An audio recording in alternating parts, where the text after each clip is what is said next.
There was a special aura around the Phenom when WrestleMania season came around, and he became synonymous with the event.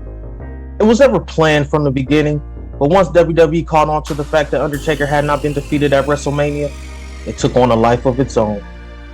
What's going on, everyone? I'm KB the Mark, here with WBPTV, and this is the best Undertaker WrestleMania matches of all time.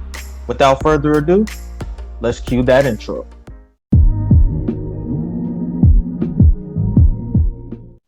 Number 10, Undertaker vs. Brock Lesnar, WrestleMania 30.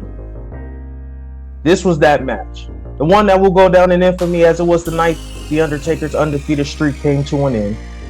It's ranked at the lowest point simply because the streak should have never ended. The Undertaker got knocked out early on in this match. We later found out he suffered a severe concussion. Lesnar did his best to walk and visibly woo The Undertaker through the rest of the match that they intended to make worthy to end the streak, but it suffered because of the concussion. At this point of the streak, I think us fans truly believed that The Undertaker was going to retire with the streak intact, so this was a shocking moment indeed. Number 9, Undertaker vs. Roman Reigns, WrestleMania 33. The match against Roman Reigns from WrestleMania 33 is ranked this low for multiple reasons. It was one of those matches that took place after Taker was defeated at WrestleMania. Undertaker was no longer defending the streak. However, they were able to create a compelling storyline where it seemed as if The Undertaker was going to pass the keys to his yard to Roman Reigns.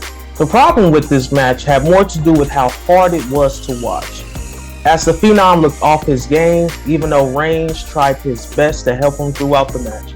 Also, this was supposed to be The Undertaker's final farewell match, yet nobody wanted to see him go out this way.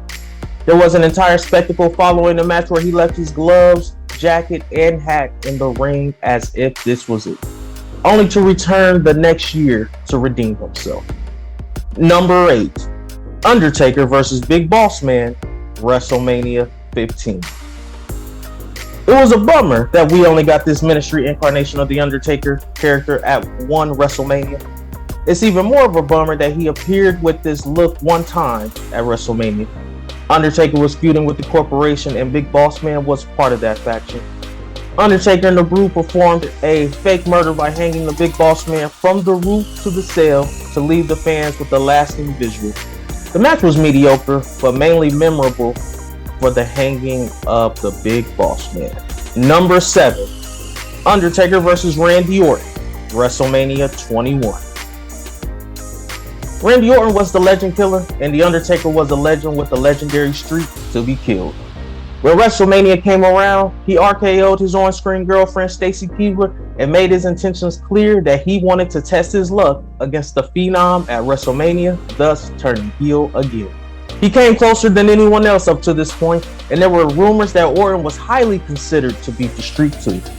The match was excellent and kept us on the edge of our seats. Orton struck an RKO out of nowhere for a near fall, but it took one tombstone out of nowhere to seal the deal for the dead man. Orton still got over huge due to his performance. Number 6, Undertaker vs. Edge, WrestleMania 24.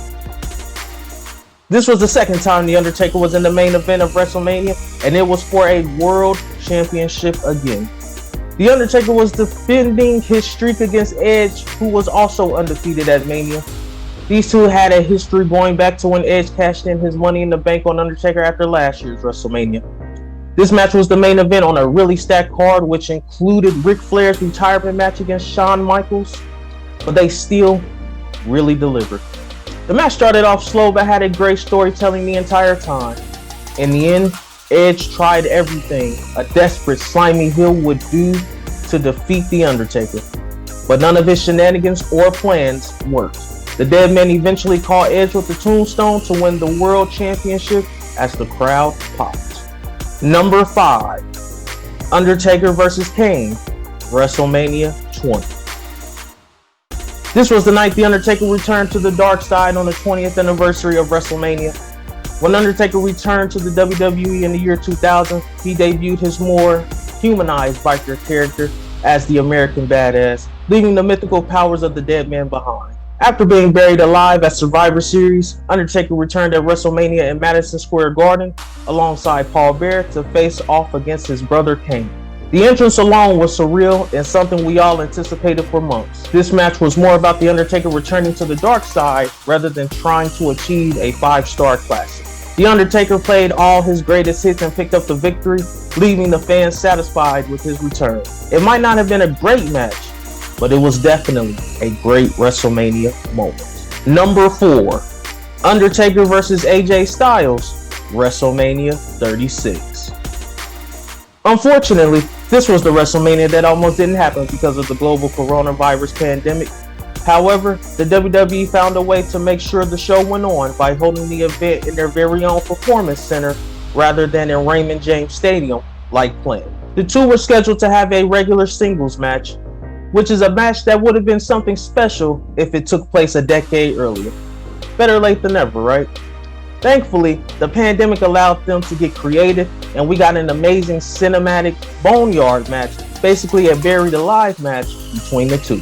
This allowed them to showcase The Undertaker in such a positive light by working around his limitations caused by older age and years of injury. The Phenom also got to bring out his American Badass Persona 2 for this match, and he was a mesh of all of his characters. The Undertaker stood tall at the end of this fun piece of art. Number 3, Undertaker vs. Batista, WrestleMania 23. This match definitely should have been the main event of WrestleMania 23. It had been a long time since Undertaker had another standout match against a big man on the grandest stage. These two exceeded expectations and tore the house down in the middle of the show. Undertaker brought the best out of Batista, and Batista reminded us that he was a force to be reckoned with. The crowd was engaged in the match the entire time. They made us believe that Batista could have ended the streak, and he would have been a solid choice to do so in 2007. But by the end of the year, The Undertaker put over Batista multiple times, further establishing him as a star. Number 2, Undertaker vs. Triple H, WrestleMania 28. It was dubbed the end of an era, and it was going to take place inside of the Devil's structure, Hell in a Cell. The build-up of this match started 3 years prior when Shawn Michaels first challenged The Undertaker at WrestleMania. This time around, the Phenom wanted to face the game again since he was unable to walk out of their last match on his own. Taker felt like he won the battle, but not the war. Shawn Michaels being a special referee added even more drama to the match because he had to choose between helping his best friend and fighting that selfishness of not wanting anyone to accomplish what he could by ending The Undertaker's streak. The match was a dramatic, epic, where the story made the match better rather than the in-ring action alone. To really cap off this 4-year story arc, the three men walked out together, sharing a memorable moment on top of the stage in front of a sold-out crowd. Number 1, Undertaker vs. Shawn Michaels, WrestleMania 26. Most sequels never live up to the original, inside and outside of the squared circle, but this one did. This time, Shawn Michaels didn't come into the match as confident as he did the first time, with the advantage of knowing that The Undertaker had never beaten him. He was distraught over his loss the year before as he believed he was close to ending the streak. Shawn Michaels wanted nothing more but to try to face The Undertaker again at WrestleMania, that he was willing to put his career on the line. The two legends gave us a great match where the Heartbreak Kid fought with everything he had to try to beat the Phenom, but he still fell victim to the Tombstone. The match held a lot more of an emotional weight compared to the first one. Many of us knew Shawn Michaels was heading towards retirement, and the result of this match was inevitable, but they still had a fantastic match. Do you agree with our list? Let us know in the comments section below. Don't forget to like, comment, and subscribe, and push the bell for post notifications. I'm KB the Mark from WBPTV, signing off until the next one. I started with nothing and came out of King. I've been the one that's been ballin' for rings. It's been me and my team and we chasing the green. My team be the shit, we ain't ballin' for free.